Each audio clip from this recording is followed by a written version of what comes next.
samahan kaming libutin ang Zambales. Bago magsimula ang araw namin sa Zambales, nag-check-in muna kami sa Bomdia Hostel and ayan, nagluto muna ako ng aming umagahan dahil sabi ng mga nagbabangka ay wala daw food stall around sa mga island.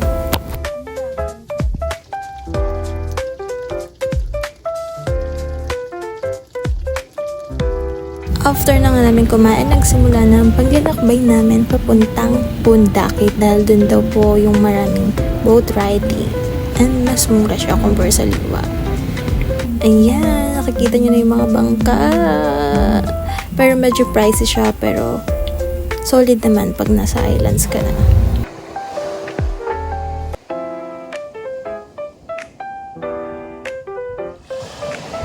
Ayan na nga, sumakay na kami sa bangka na good for 2 lang and around 2,500 lang.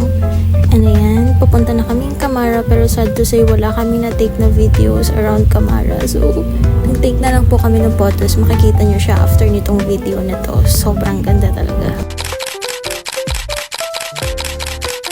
Next naman nating pupuntahan ay ang Capones, ang pinakasikat na island sa Zambales.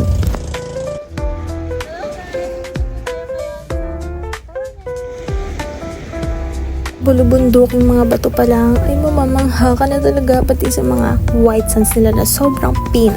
Hello guys, we're here at Capones. So nakikita niyo sobrang init dito. And kaya sobrang init kasi tanghaling tapat kami nag-island namin kasi balak namin mag-sunset sa dagat. So itong Capones is one of the best island dito sa Zambales and dinaraya siya ng mga turista.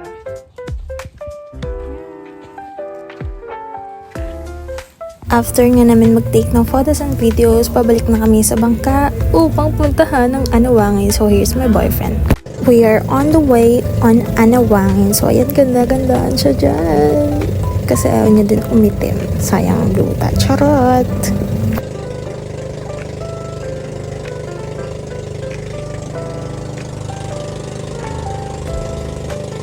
Grabe, dito pala tanaw na mo na yung mga bulubundukin sa Zambales at sobrang nakaka-amaze, sobrang ganda. Solid talaga, as in solid. Ayun nga, andito na tayo sa Anawangin. Hi guys, nandito na tayo sa may Anawangin. Anawangin ko.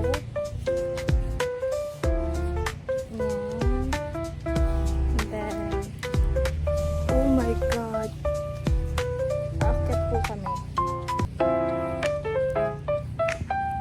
Ayun na nga, may kailangan kaming akyatin para makarating sa pinakatuktok. Nakita namin ng view ng Anawangin Cove. So, ayun na nga, medyo mataas pero kaya naman.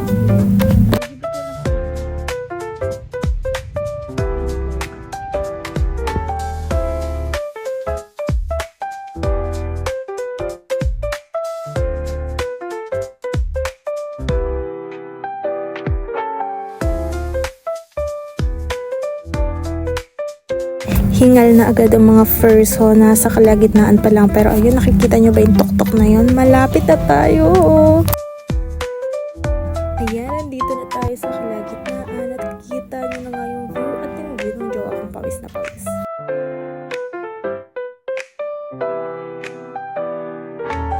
Ito na ang finish line. Makikita nyo na ang ganda ng Anawangin Cove. So,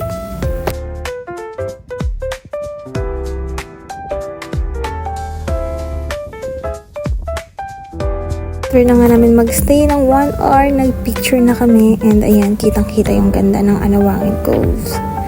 At ayan, may sunog pa nga dun sa dulo and after nyan, ayan, pauwi na kami. Doble ingat lang sa paglalakad sa baba kasi medyo aggressive na yung daanan niya. Pero may hawakan naman, so kaya pa.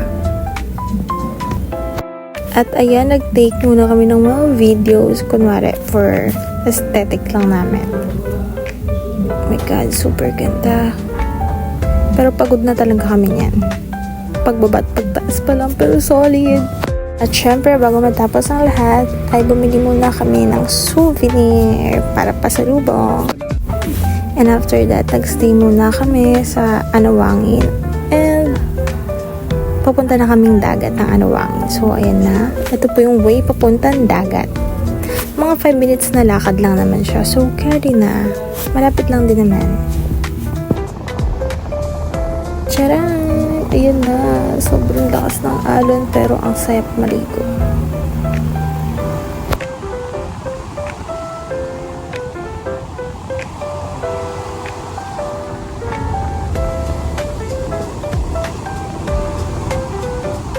So, ayun guys. Thank you for watching this vlog. Nagpapakit pa siya. Bye-bye!